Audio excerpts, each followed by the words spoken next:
Book Club. My name is Olakunle Kasumo, and it's always great to be on this show where we discuss all things books.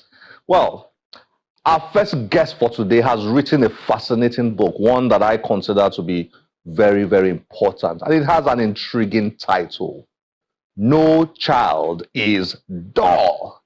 Have you ever come across parents and teachers who, because they are disappointed by the results of their children, tell them they are dull or they are not smart enough or they are not good enough or all sorts of negative things? Well, our author today has written a book that speaks to parents, teachers, decision makers, policy makers, and everybody in society.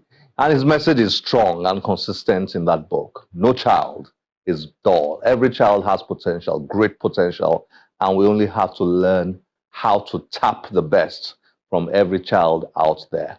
Well, let's get to meet with him and enjoy the conversation we had exploring his book. Kola Okolo is a Nigerian-British educationist and an author. Okolo has a qualified teacher status, QTS, from the Institute of Education, University College London, and a Master of Education in Educational Leadership from the University of Buckingham. He has been an educationist for over 2 decades, having taught in secondary schools and colleges across London, Leatherhead and Milton Keynes in the UK. Okolo has trained and mentored teachers in England and Africa. He joins Channel's book club to discuss his book, No Child is Dull.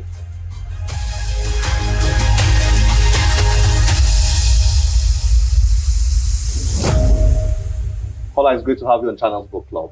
Thank you, Kunle. It's my pleasure to be here. Thank you for having me. Great to have you here.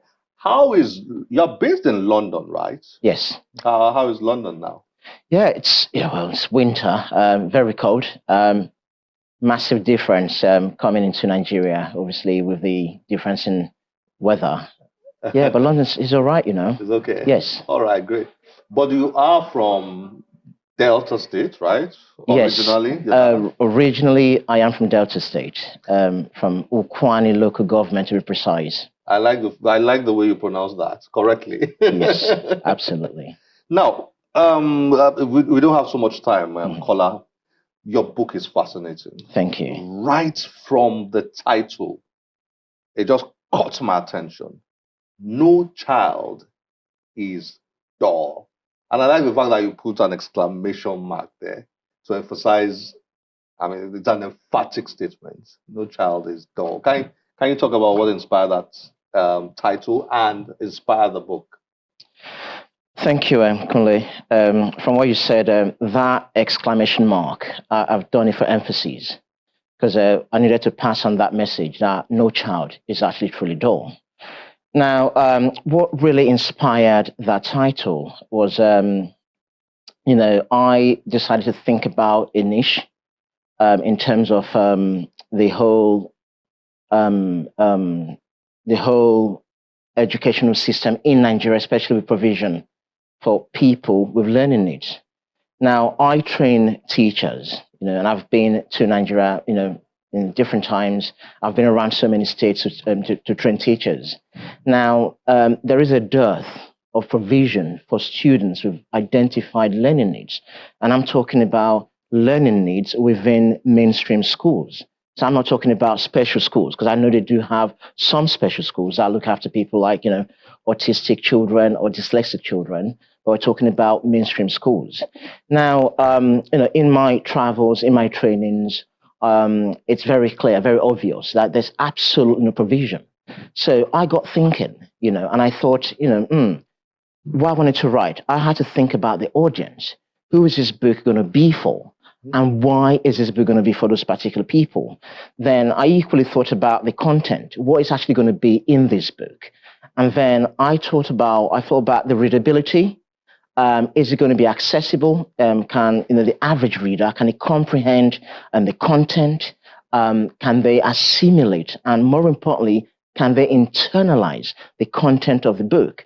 Now, knowing the central theme, which is all about inclusion, the principles of inclusion, I then began to think about having gone past the principle of inclusion, I wanted a title, I wanted a book that would actually connect or trigger some sort of emotional response in a reader. And I did stumble upon, I had a title in mind. I think I called it Every Child Can Learn. Mhm. And, I had that title ongoing. I was writing the book and I thought, you know what, I needed to research the genre of that book to see if anybody or any book had that kind of title. I carried out research, and yes, there were some titles along those lines. All children could learn, every child can learn. And then I left it for a while, and this was during COVID, so I had the time to actually think. I had that space to, critically think. And then I came up with No Child is Dumb, D-U-M-B. And, in certain context, dumb would connote deafness or hard of hearing. And I didn't want the title to be lost in translation. Mhm. So eventually, I had a bit of an inspiration, a light bulb moment, and it was Eureka. Eureka. No child is dull. And I thought about that emphasis because, for most part of it, in my journey, Kunle, you see, teachers around here, because they're not really aware about how to take care of students with identified learning needs. They typically drive to a conclusion if a child cannot access the content of the curriculum on offer. They just go, you're dumb, you're stupid. And I wanted to challenge that misconception, but more importantly, to remove the stigmatization of children with identified learning needs within mainstream education. Kola, this is big for me. I mean, massive, really big, Mm. very important. No child is dull. What you're talking about now is a major issue that I've personally observed. Mhm. I don't have empirical data like you probably have. I don't have the kind of experiences you probably have, but just from general observation, we are too quick to conclude that a child is dull. Mm. And it's not just a teacher problem, it's also a Yes. parent problem, Yes. parental issue. Yes. Parents and teachers are too quick to conclude that a child is dull simply because the child is not bringing home the kinds of results Yeah. that the parents expect or the teachers expect. Yeah. I think that's what you're saying. And you have now pointed out that many children have learning needs Yeah. that teachers are not even aware of. Yeah. And unless we're aware of those needs, we can't tackle those needs. Yeah. And if we can't tackle those needs, we get the results that we usually get. And Yeah. then we conclude that the child is dull. Yeah. Is that a good summary? Absolutely. You hit the nail on the head, Kunle. You see, to digress a little bit, the book is actually not just for teachers. Well, primarily it is for teachers, but also for parents, like you rightly said. Because like I said in the beginning, there's a dearth of understanding. There's a lack of knowledge around children with learning needs. Our teachers lack the necessary training. So it's not really their fault. No one's taught them. Within their education, their trainings, they don't have any provision for children in mainstream school with identified learning needs. Underline mainstream school. Mainstream school, and also same for parents as well. And this is where this book is absolutely essential.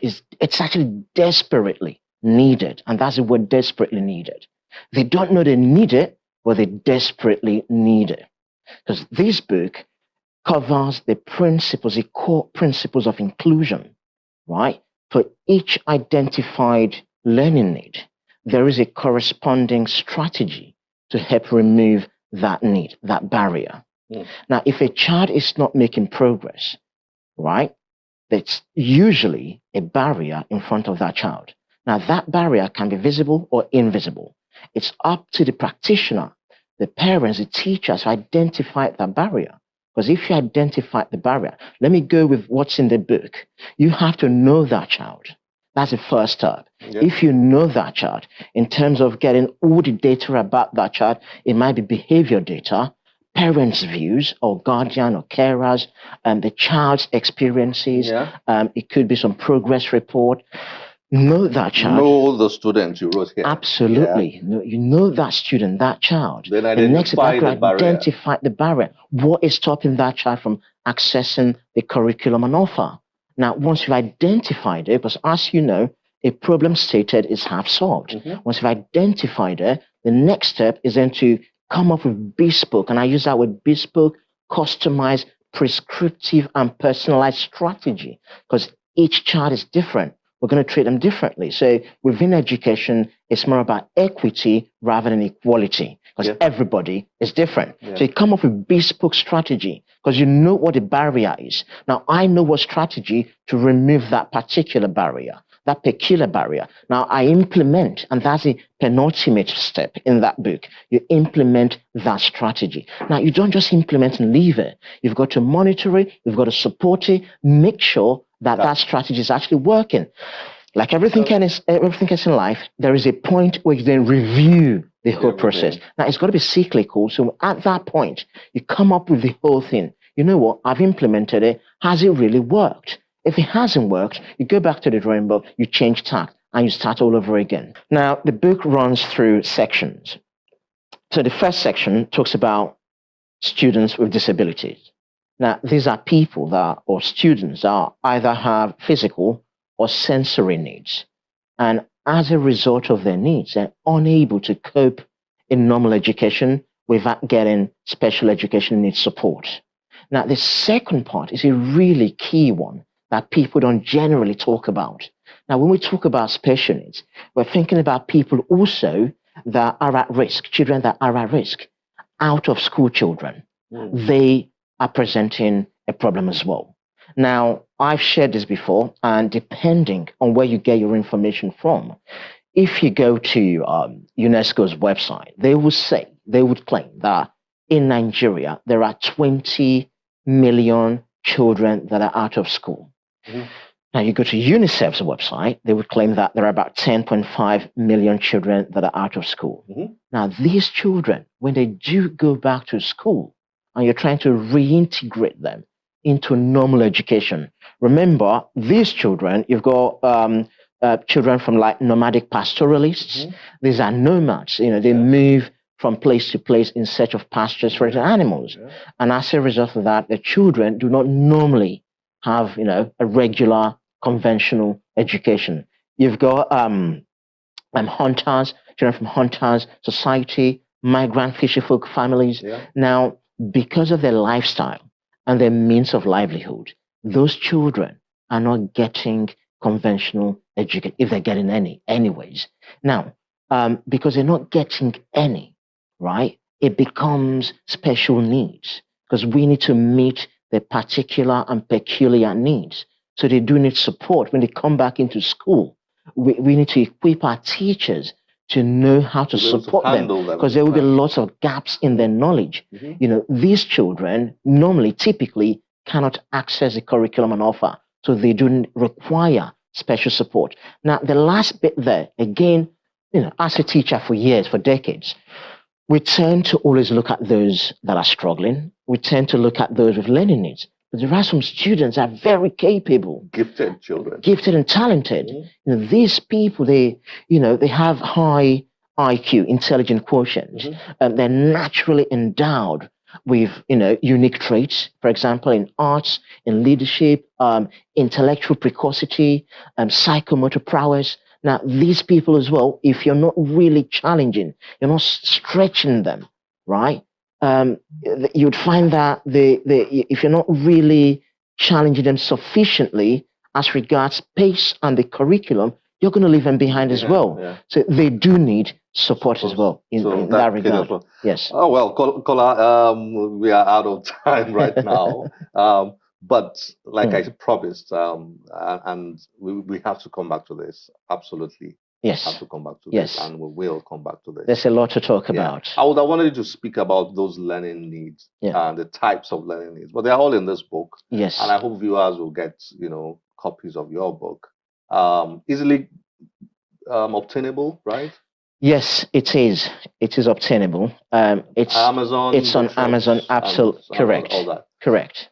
Thank you, Kola. Thank you for joining us on Channels Book Club. We will definitely put on our social media handles those who are interested in getting the book. We'll direct them where to get, Thank you because for I think having me, this is Kole. absolutely important for Nigeria. Yes. Teachers, lawmakers, policymakers, everybody out there, parents, we need to pay attention to this because we have millions of children who could have a great future if we understand the subject.